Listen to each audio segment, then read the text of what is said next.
శ్రీగురుభ్యో నమః. శ్రీ మహాగణాధిపతయే నమః. శ్రీ సరస్వత్యే నమః.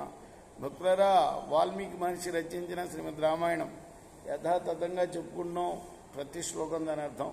ఇందులో భాగంగా నిన్నటి వరకు మనం బాల, అయోధ్య, అరణ్య, కిష్కింద, సుందర యుద్ధకాండలు పూర్తి చేశాం. ఉత్తరకాండలో కూడా 20 సర్గలు పూర్తి చేశాము. 21వ సర్గలో ఉన్నాం. 10 సర్గలు పూర్తి చేసాం. 11వ సర్గలో ఉన్నాం కదా, అంతేనా? ఇందులో 11వ సర్గలో 23వ శ్లోకం వరకు నేటి వరకు చెప్పుకున్నాం. 24 నుండి కొనసాగిద్దాం. కొనసాగించే ముందు వాల్మీకి మనిషిని ప్రార్థన చేసుకుందాం. కూజంతన్ రామ రామేతి మధురం మధురాక్షరం ఆరుహ్య కవితా శాఖాం వందే వాల్మీకి కోకిలం. సమర్థ సద్గురు సాయినాథ్ మహారాజ్ की जय. తద్భవాన్యదినో హ్యజ్యాదద్యాత్ అతుల విక్రమః కృతా భవేన్ మమ ప్రీతి ధర్మస్యావానుపాలితః.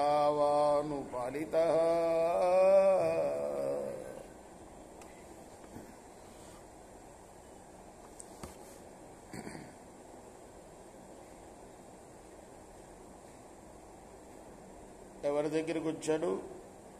రావణాసురుడు కుబేరుడి దగ్గరికి వచ్చి అడుగుతున్నాడు,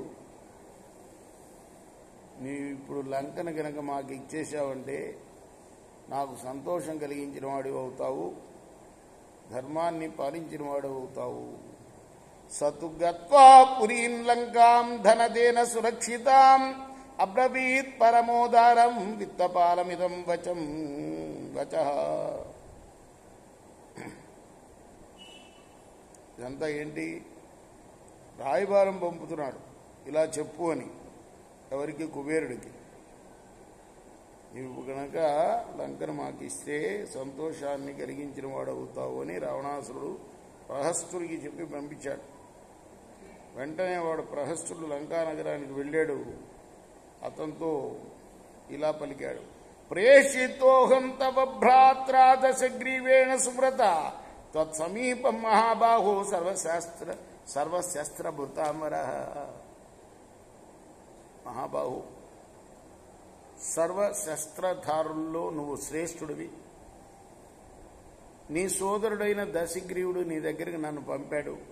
తత్సూయత మహాప్రాజ్ఞ సర్వశాస్త్ర విశారద వచనం మమ విత్తేశాయ ద్రవీతి దశాననః. దశాననుడి యొక్క ఆజ్ఞచేత నేను ఆ మాటల్ని మీకు చెప్తున్నాను, విను. ఇయం కిల పురీ రమ్య సుమాలి ప్రముఖైపురా భుక్త పూర్వ విశాలాక్ష రాక్షసైర్భీమ విక్రమయే.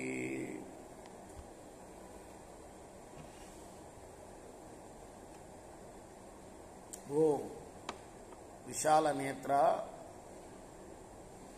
నీకు ఒక విషయం తెలుసు కదా. పూర్వం ఈ లంకా రాజ్యాన్ని సుమాలి మొదలైన రాక్షసులు పరిపాలించారు కదా. అందువల్ల తేన విజ్ఞాప్యతే సోయం సాంప్రతం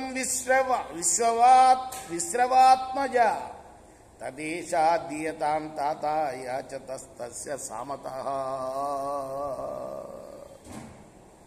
కాబట్టి ఓ కుబేరా, ఇప్పుడు దశగ్రీవుడనే రాక్షసుడుకి ఈ నగరాన్ని ఇచ్చేసేయి. ప్రహస్తాదపి సంసృత్య దేవో వైశ్రవణో వచః ప్రచువాచ ప్రహస్తంతం వాక్యం వాక్య విదాంబరః.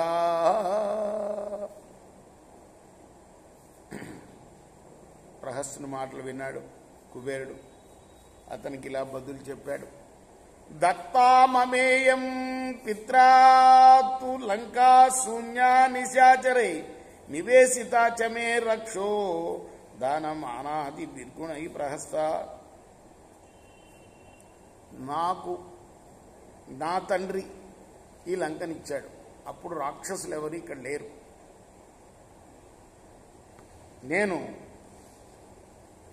ప్రజలకు దీన్ని నివాసయోగ్యం చేశాను. బ్రూహి గచ్చ దశగ్రీవం పురీరాజ్యం చ యన్మమ తవాప్యేతన్మహాబాహో భుంక్ష్వరాజ్యమఖండకం అవిభక్తం త్వయా సార్థం రాజ్యం యచ్చాపి మే వసు. ప్రహస్తుడా, నువ్వు వెళ్ళి దశగ్రీవుడితో చెప్పు, ఈ పట్టణము ఈ రాజ్యము నీకు కూడా సంబంధించినవే, ఏ బాధలు లేని రాజ్యాన్ని అనుభవించు, నా రాజ్యము ధనము కూడా నీతో నేను పంచుకోవాల్సిన పని లేదు,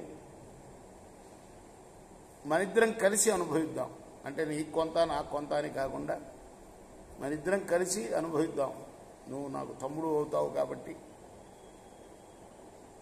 తండ్రి ఒకడే, తల్లులు వేరు. అది ఏవముక్త్వా ధనాధ్యక్షో జగామ పితురంతికం అభివాజ్య గురుం ప్రాహ రావణస్యే దీక్షితం. కుబేరుడు ఇలా పలికి తండ్రి దగ్గరికి వెళ్ళి ఆయనకు అభివాదం చేసి రావణాసురుడి యొక్క మనసులో ఉన్న కోరికని చెప్పాడు తండ్రికి. ఏషతాత దశగ్రీవో దూతం ప్రేషితవాన్ మమ దీయతాం నగరీ లంకా పూర్వం రక్షో గణోచిత మయాత్ర యదనుష్ఠేయన్ తన్మమా చక్ష్వసూరత.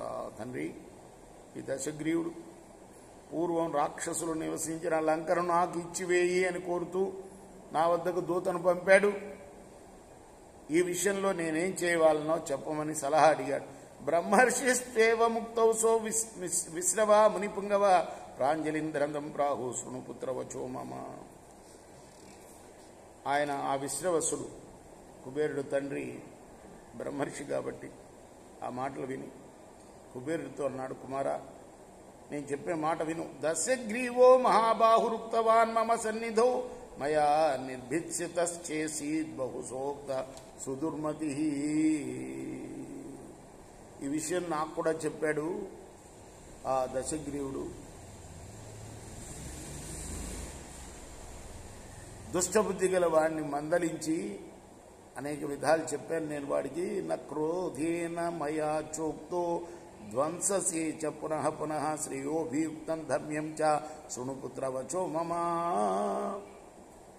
అనేక సార్లు చెప్పి చూశా, ఇలా గనక నువ్వు చేస్తే నశించిపోతావురా అని దశగ్రీవుడికి చెప్పాను. కాబట్టి వరప్రధాన సమ్మూఢో మాన్యామాన్యం సుధర్మతి నవేతి మమ శాపాశ్చ ప్రకృతిం దారుణాంగత. వరప్రధానం చేత ఏమీ తెలియని స్థితిలో ఉన్న చాలా దుర్మతి అయిన రావణాసురుడు నా శాపం చేత కూడా దారుణమైన స్వభావాన్ని పొందాడు. వాడికి మంచి చెడ్డలు తెలియటం లేదు. తస్మాత్ గచ్చ మహాబాహు కైలాసం ధరణీధరం నివేశే నివాసార్థం చక్వా లంకాం సహానుగః.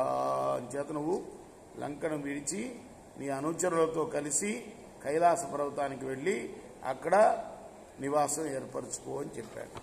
రేపు మనం 41వ శ్లోకం నుండి కొనసాగిద్దాం. కృష్ణార్పణమస్తు. సాయి కృష్ణార్పణమస్తు.